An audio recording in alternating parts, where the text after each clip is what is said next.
Merhaba değerli izleyicilerim. Pirhanoğlu'nun penceresine hoş geldiniz. Sizlere esenlikler diliyorum. Bir Kur'an Işığı programında birlikteyiz. Daha iyi bir dünya için Kur'an'ın zamansız yönetim ilkelerini bugün keşfedeceğiz birlikte. Kur'an yönetim ilkelerini öğrenmek için 5 altın kuralı. Kur'an'da yönetim ilkeleri, adalet, emanet, liyakat, meşveret, maslahat konusunu ele alıyoruz.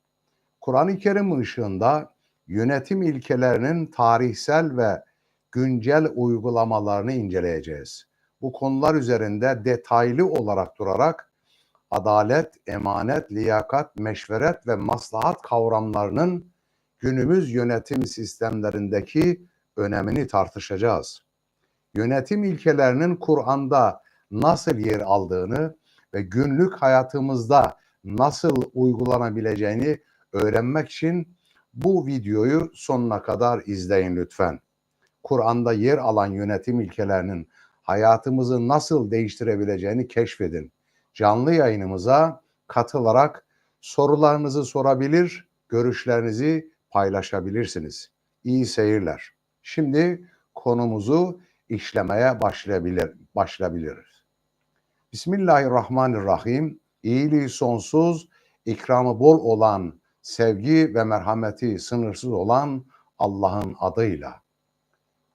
İnna Allah ya'murukum en tu'addul emanati ila ehliha ve izâ hakemtum beynen nâsi en tahkumu bil adl.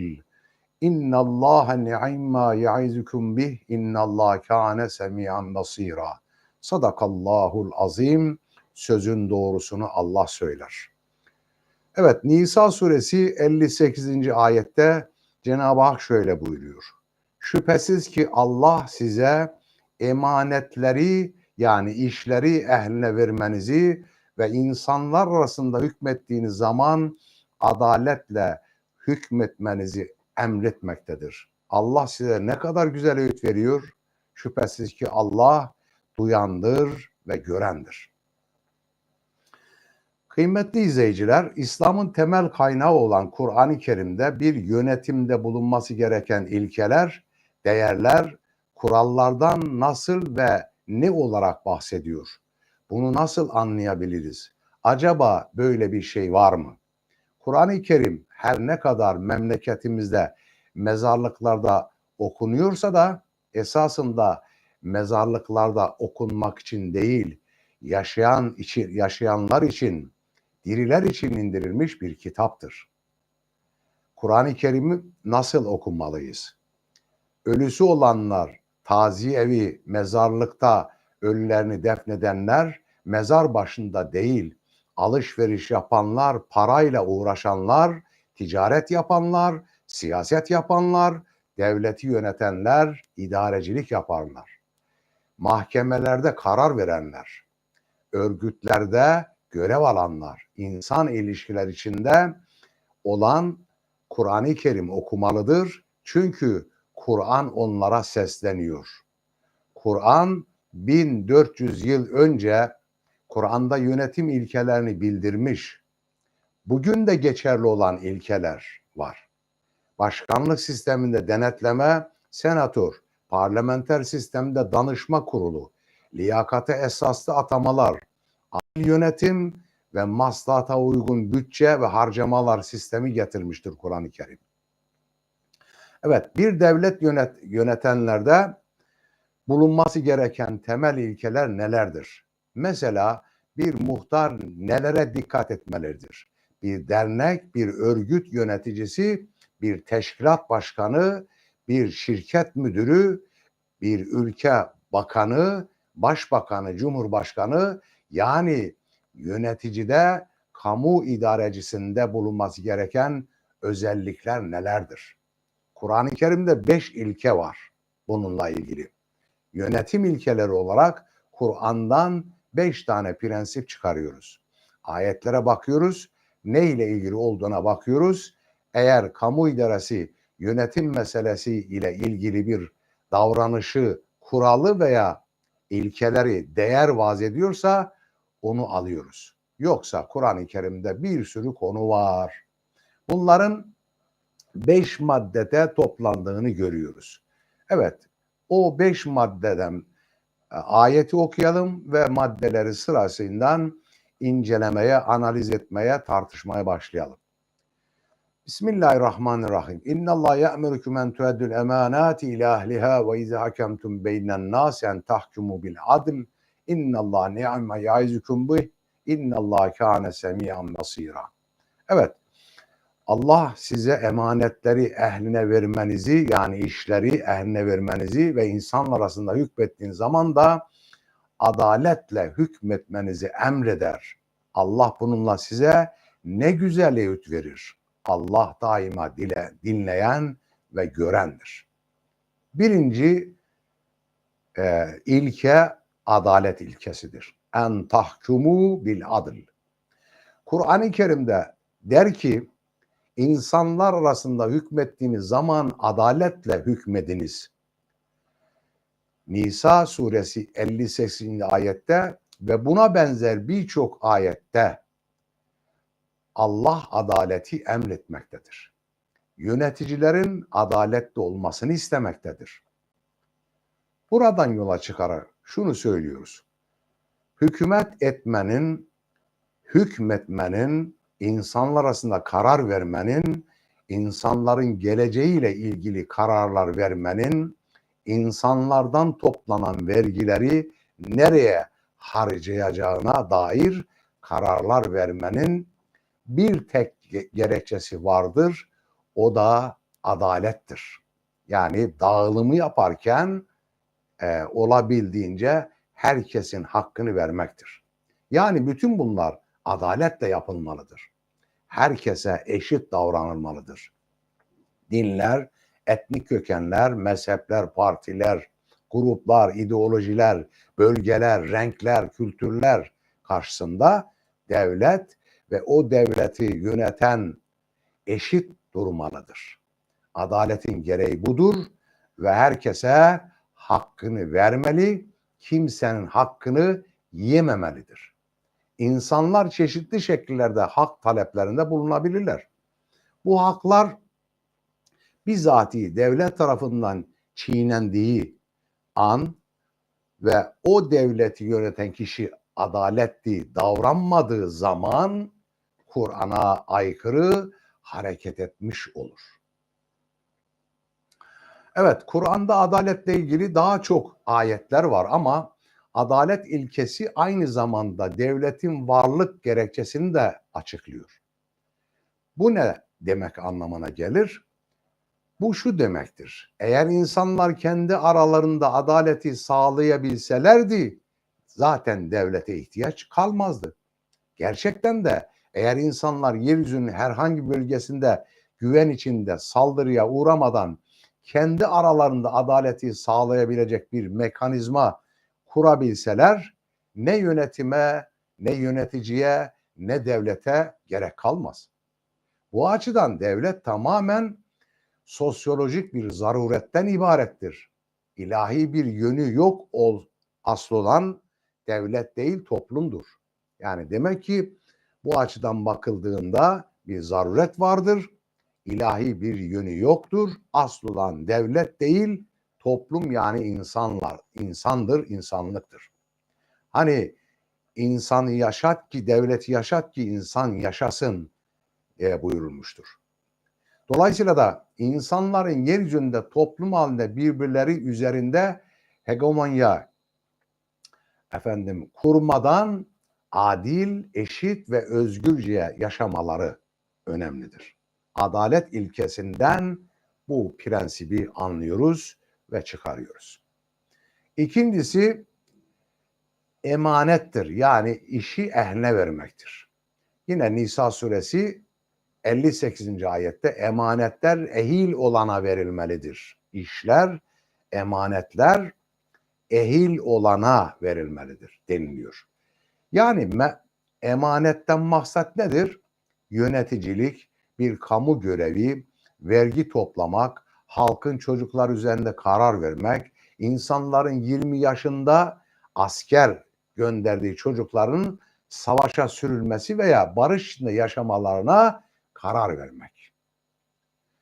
Bütün bunlar bütün bunlar hepsi ne oluyorlar? Makam oluyorlar. Yani işler oluyorlar.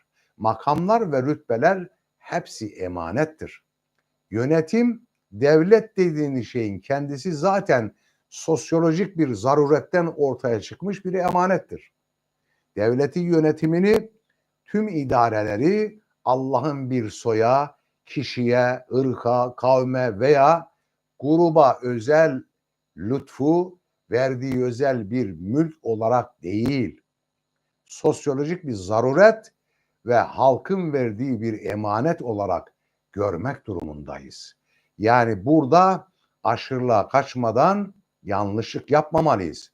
Dolayısıyla da bir sosyolojik zaruretten ortaya çıkmış olan bu devlet yönetimini tüm idareleri Allah'ın bir soya, kişiye, ırka, kavme veya gruba özel bir lütfu değildir. Verdiği özel bir mülk olarak da değildir. Sosyolojik bir zaruret ve halkın verdiği bir emanet olarak görmeliyiz. Emanetler iade edilir. Emanete zarar verilirse tazmin edilir. Evet, bu bir hibe değildir. Birisine bir emanet verdiğiniz zaman zarara uğratılırsa onu tazmin etmek durumundadır, değil mi? Yani biz birisine bir emanet bıraktığımızda işte altın, mücevher neyse bir şey kıymetli bir eşyayı ve metaı birisine emanet olarak bıraktık. Ona bir zarar gelirse o zaman biz ondan ne yaparız? Onun tazmin edilmesini isteriz. Dolayısıyla da devlet yönetimindeki zararlar da mutlaka yöneticiler tarafından tazmin edilmelidir. Ama birisine bir hibe yaptığımız zaman artık onun olmuştur. Dolayısıyla da emanet ayrı bir meseledir, hibe ayrı bir meseledir. Makamlar, rütbeler hepsi de halkın emaneti ve geri alınmak üzere verilmekte, yönetici olduğu makamı böyle görmelidir. Efendim, devleti yönetmekte olan insanlar. Üçüncüsü nedir? Üçüncü ilke nedir? Liyakattır. Evet, emanetler liyakat, ehliyet sahiplerine verilmelidir deniliyor. Ehliyet ve liyakat kimseye idare ona ona verilmelidir. Yani ehliyete layık olan kimse o makama getirilmeli veya görev o liyakatlı olduğu için ona verilmelidir. Kişinin hangi dinden, mezhepten, etnik kökenden, doğulu mu, batılı mı, güneyli mi, kuzeyli mi, kadın mı, erkek mi, hangi cinsten, zengin mi, yoksul mu olduğuna bakmaksızın konu ile ilgili ehliyeti ve liyakati varsa, yani konu ile ilgili eğitimi, bilgisi, tecrübesi ve yeteneği varsa ona verilmelidir. Kim olduğuna da bakılmamalıdır. Saf ehliyet ve liyakat budur değerli izleyiciler. Bu bütün partizanlıkların, bütün ahbap çavuş ilişkilerinin, kendi adamını kayırmanın, yandaşına iş vermenin, kendi adamını makamlara yerleştirmenin panzehiridir. Bu önemlidir. Halkın bu ilkelere sahip çıkması lazım. Yani yöneticinin insafına bırakılacak şeyler değildir. Çünkü zaten halk, insanlar onlara bu emaneti verirken, yani yöneticiler verirken onların ehil olduklarına bakmalı, liyakatlı olmalarına, ehliyetli olmalarına bakmalı, emanete titizlik göstermelerine bakarak vermeli. Ama onlar bu değerlere aykırı davrandıklarında onlardan bu görev, bu emanet alınmalıdır. Ehliyete ve liyakata bakacağız, başka hiçbir şeye bakmayacağız. Üçüncü ilkede bu kıymetli izleyiciler. Dördüncüsü meşverettir. Kur'an'da Estaizu billah ve emruhum şura beynehum. İşlerini de aralarında danışarak çözerler onlar diyor.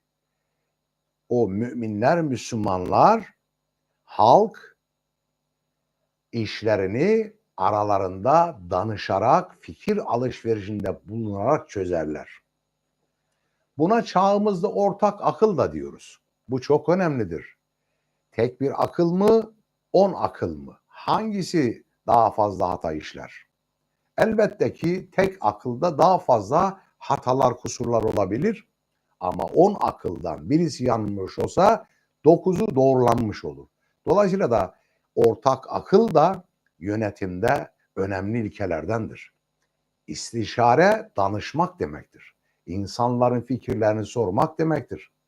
Şura kelimesi Arapçadan arının çiçeklere konmasını ifade ediyor. Düşünün, arıya bakın ne yapıyor? Çiçeklere konuyor. Onun içerisinden en faydalı olanını, en değerli olan poleni alıyor. Çiçek özünü alıyor. Öyle her şeyi toplayıp almaz. Dolayısıyla da danışarak iş yapmak budur. Demek ki istişare, şura kelimesi Arapçada arının çiçeklere konmasını ifade ediyor veya pazarcının devesini satması için pazara çıkarma anını da ifade ediyor. Bu doğal ve sosyal kavramı siyasal ve politik kavrama dönüştürüyor Kur'an ve diyor ki ve emruhum şura beynehum. Onların işleri aralarında şura iledir. Yani kamu işleri aralarında tıpkı bir arının çiçeklere konması gibi veya tıpkı bir satıcının devesini satmak için pazara arz etmesi gibidir.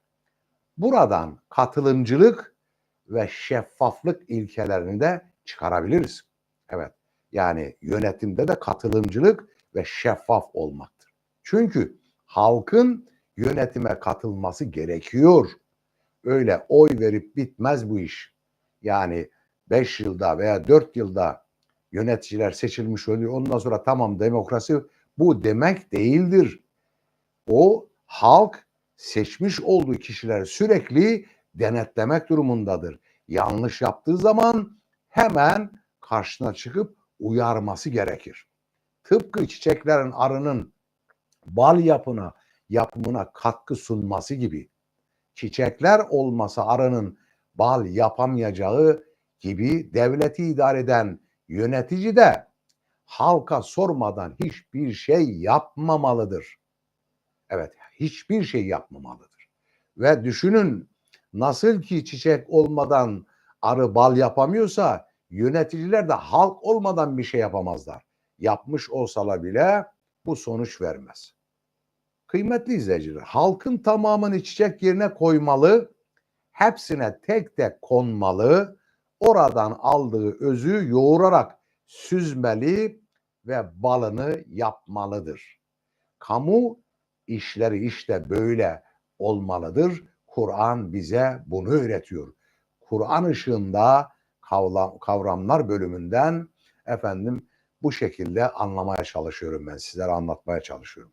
Halk yönetiminde böyle katılmalıdır. Sadece yöneticileri seçerken değil, seçtikten sonra da gerektiğinde seçtiği yöneticiyi arz edebilmelidir. Azledebilmelidir. Yani görevinden alabilmelidir. Başkasının yerine getirebilmelidir. Çünkü burada önemli olan halktır. Kontrol tamamen toplumda olmalı, halkta olmalı, devlete ve yöneticide değil. Kim layık ve ehil ise o görev başına yönetime getirilmelidir. Yönetici de halka sormadan bir iş yapmamalıdır. Kesinlikle halktan onay alması gerekir. Evet, halktan onay alması gerekir. Evet, halk yönetimi böyle katılmalıdır. Sadece yöneticiler demin söylediğimiz gibi seçerken değil, seçtikten sonra da gerektiğinde seçmiş olduğu yöneticiyi görevden alabilmelidir. Kim layık ve ehil ise ona görev verilmelidir. Yönetici de halkta sormadan iş yapmamalı. Hele hele bütün büyük kimseleri halka sormalıdır. Yani büyük işler yapılırken toplumu tamamen ilgilendirdiği için halkın onayını ve görüşünü almadan olmamalıdır, yapmamalıdır. İnsanlar nasıl istiyorsa o şekilde yapılmalıdır. Kur'an-ı Kerim'in istişare, müşavere etmek dediği işte budur kıymetli izleyiciler. Dolayısıyla Şura suresi 38. ayette şöyle demiş oluyor. Onların yani insan topluluklarının kamu işleri ortak akıl üreterektir. Her şeyi tek kişinin aklına veren tek adam idareleri eninde sonunda çökmeye mahkumdur. Dünyanın neresinde tek adam idaresi varsa eninde sonunda çökmüştür. Nitekim geçmişte o kadar imparatorluklar, krallıklar var ki hepsi çöküp gitmiştir. Dünyanın neresinde ortak akıl üretilmişse o yaşamış ve sürüp gitmiştir. Beğenerek, yorumlar yaparak paylaşımlarda bulunmayı unutmayınız.